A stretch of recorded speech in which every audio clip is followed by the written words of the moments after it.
Hola, ¿qué tal? Muy buenos días y bienvenidos a Directo América de France 24 y muchísimas gracias por elegirnos para estar informados en la mañana de este domingo. Yo soy Rosa Pérez Masdeu, vamos con las noticias. Israel reabre parcialmente el paso de Rafah entre Egipto y la Franja de Gaza. Miles de personas heridas esperan salir y otras poder regresar a su tierra.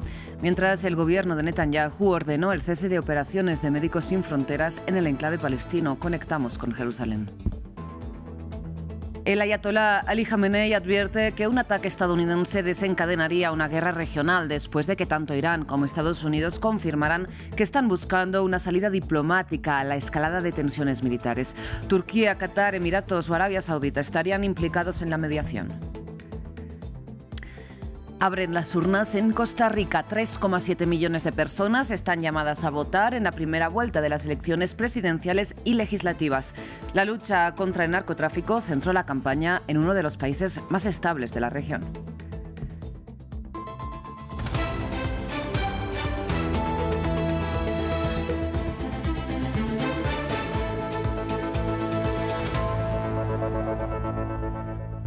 Iniciamos con noticias de la Franja de Gaza porque finalmente, tras varios anuncios y aplazos, Israel reabrió este domingo el paso de Rafah entre Egipto y el enclave palestino que ocupa y controla desde hace casi 2 años. Sin embargo, la reapertura es parcial y no implica la libre circulación de personas ni tampoco de mercancías, mientras miles de palestinos heridos y enfermos esperan poder salir y otros poder regresar a su tierra.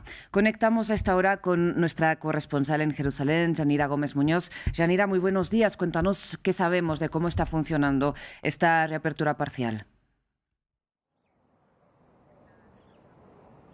Buenos días, Rosa. Como bien decías, Israel cerró y ocupó este paso entre Gaza y Egipto en mayo de 2024. Casi 2 años después se ha producido una reapertura que tendría que haber ocurrido en octubre en el marco de la tregua impuesta por la administración Trump. Pero esta reapertura es parcial y, a modo de prueba, el COGAT, el brazo militar que se encarga de los asuntos civiles en los territorios palestinos ocupados, así lo ha dicho. Esto es una fase piloto inicial que requiere una serie de preparativos preliminares y que el paso en ambas direcciones solo ocurrirá cuando estos terminen. Es decir, hoy no vamos a ver en ese cruce una imagen de gazatíes saliendo o entrando. Los medios israelíes apuntan a que tal vez mañana, pero sobre todo insisten en que va a ser algo gradual, que va a llevar tiempo. En esta fase, como decías, solo será para personas, no ayuda, no mercancías. Israel controlará en todo momento, con estrictos procedimientos de verificación y control de la información, controlará cada paso, casi todo de forma remota, también con una parte presencial. Eso sí, no estamos refiriéndonos a un despliegue de sus fuerzas, sino algo más a final para dar paso a esa entrada.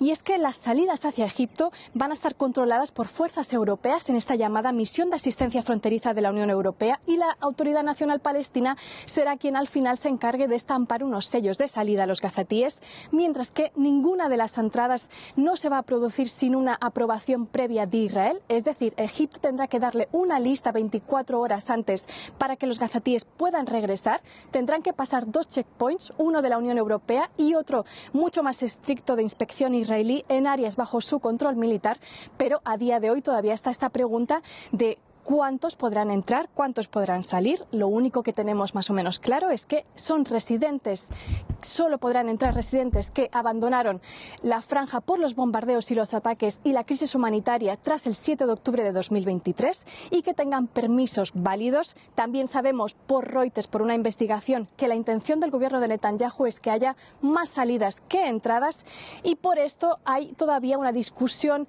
con Egipto, que teme que esto sea al final solo un Rafah para uso unidireccional, para que realmente haya una cuota justa, equilibrada, y que todo apunta también a que a lo mejor la solución será más de ir viendo el día a día de cuántos gazatíes podrán entrar y salir.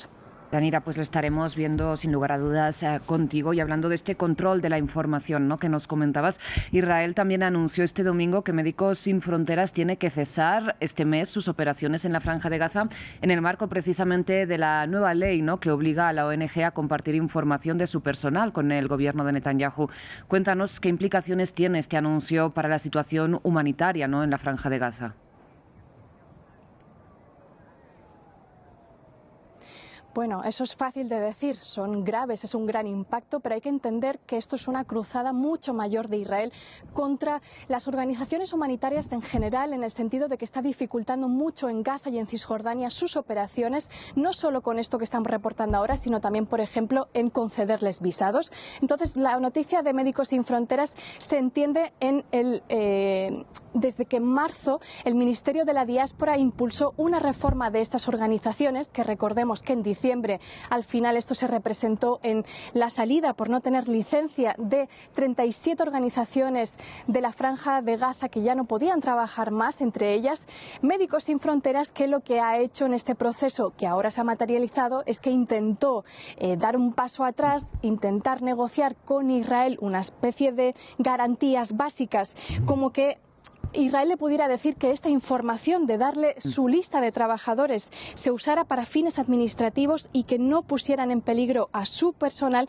pero no ha habido ningún acuerdo con Israel. Lo que acusa a Israel, a Médicos Sin Fronteras y al resto de organizaciones es que una parte es ayuda sí, pero ceguera en seguridad no, es decir, las acusa de falta de transparencia y de estar vinculadas en muchos casos en actividades hostiles o incluso de terrorismo.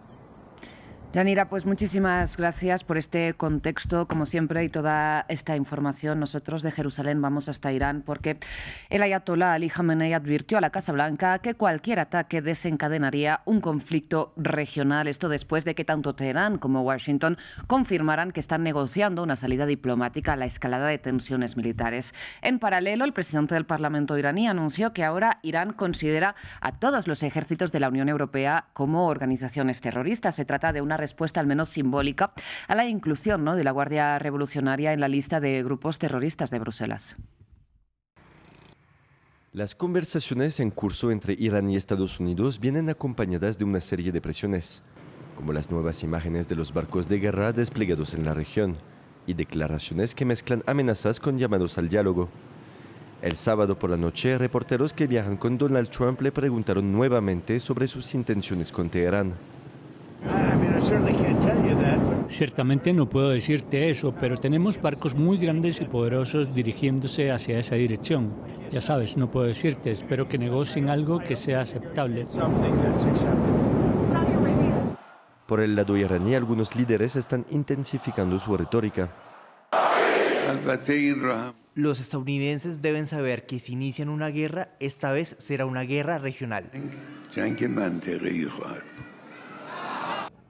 Además de estas tensiones con Estados Unidos, las relaciones de Irán con Europa se han deteriorado significativamente.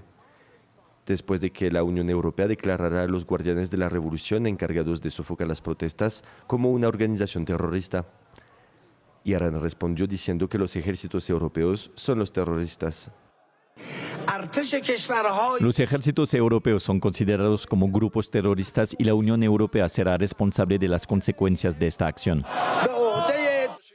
Por su parte, el presidente iraní Masoud Pezeshkian acusó a los europeos, junto con Estados Unidos e Israel, de instigar las protestas contra el régimen.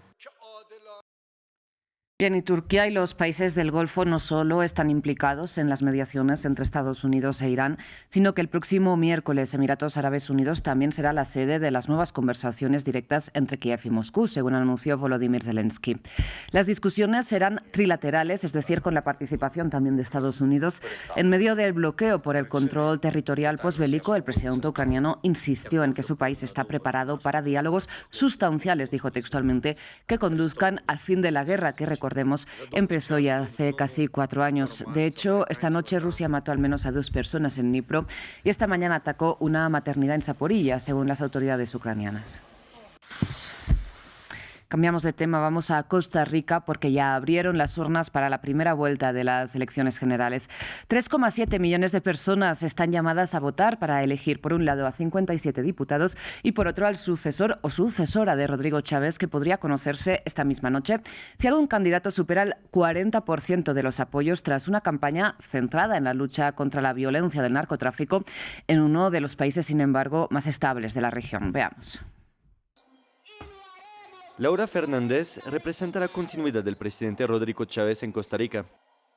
El cambio bueno que trajo Rodrigo Chávez, el cambio valiente que trajo el presidente, tenemos que llevarlo a una multiplicación mayor. Fernández, de 39 años, es parte del partido derechista Partido Pueblo Soberano. Licenciada en Ciencias Políticas y especializada en políticas públicas, fue ministra de Planificación y de la presidencia del gobierno de Rodrigo Chávez. El hecho de que venga Laura y el equipo de gobierno que tiene es lo que me hace confiar en ella, y sobre todo la fe y la esperanza de que en este país el verdadero poder que existe se llama Asamblea Legislativa. Heredera del oficialismo, basó su campaña sobre reformas económicas como la venta de activos del Estado, pero se destacó sobre todo con la promesa de un estado de excepción contra el crimen organizado, una propuesta basada en el modelo vecino de Nayib Bukele en El Salvador, incluyendo el proyecto de una mega cárcel tipo Secot. Sus seguidores destacan su experiencia en el gobierno, su conocimiento de los problemas nacionales y su enfoque cercano a la gente, y muchos la consideran la continuación natural de las políticas actuales. Una posición que la alinea con los intereses de Washington en la región al momento de un giro a la derecha de gran parte de los países latinoamericanos. Bien, y cerramos esta edición informativa hablando de tenis porque el español Carlos Alcaraz, de 22 años, se convirtió ya este domingo en el jugador más joven de la historia en ganar los 4 títulos de Grand Slam con su victoria en el Abierto de Australia. En Melbourne venció en 4 sets al serbio Novak Djokovic 2-6, 6-2, 6-3 y 7-5. Es el 7º título de Grand Slam del murciano que consolida su condición de número 1 del mundo. Gracias por su atención. Enseguida regresamos.